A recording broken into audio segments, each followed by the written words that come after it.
তত্ত্বাবধায়ক সরকার ব্যবস্থা ফিরিয়ে আনা হবে কি না বা আগামী জাতীয় নির্বাচন কবে হবে এটি ছাত্র জনতা ঠিক করবে বলে জানিয়েছেন স্থানীয় সরকার উপদেষ্টা এএফ হাসান আরিফ।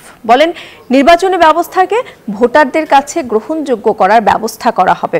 রোববার সচিবালয়ে ডেঙ্গু নিয়ে বৈঠক শেষে গণমাধ্যমকে তিনি এসব কথা বলেন। এএফ হাসান আরিফ বলেন, সংবিধান সংস্কার ও নির্বাচনী ব্যবস্থায় আস্থা ফিরিয়ে আনার বিষয়ে আলোচনা হচ্ছে, তবে কোন প্রক্রিয়ায় হবে সেটা এখনো ঠিক হয়নি।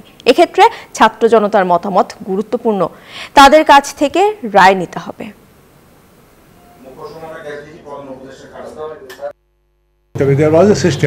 ওই সিস্টেম আবার কিভাবে আনা যায়, আবার পাবলিকের কাছে কিভাবে জানা যায়, তাদের মতামত কি ইত্যাদি ইত্যাদি। আদৌ 5 বছর থাকবে কিনা নাকি এটা 4 বছর করা হবে, এগুলো আলোচনার মধ্যে আসে। এগুলো নিয়ে এটা আলোচ্য বিষয় এবং গুরুত্বপূর্ণ একটি বিষয় যে সুষ্ঠু নির্বাচন। তবে সেই নির্বাচন কবে হবে না হবে এটার জন্য আমার রিকোয়েস্ট হবে তোমাদেরকে। শক্তের আরেক নাম, একদম ইউনিক স্ট্রাকচারাল ডিজাইনের কসমিক ডো, থেকে 50 বছরেরও বেশি। Cosmic Dough, you go and see and meet the coordinators, সমন্বয় যারা, তাদের সঙ্গে তোমাদের ইন্টারাকশনটা বেশি হওয়ার দরকার।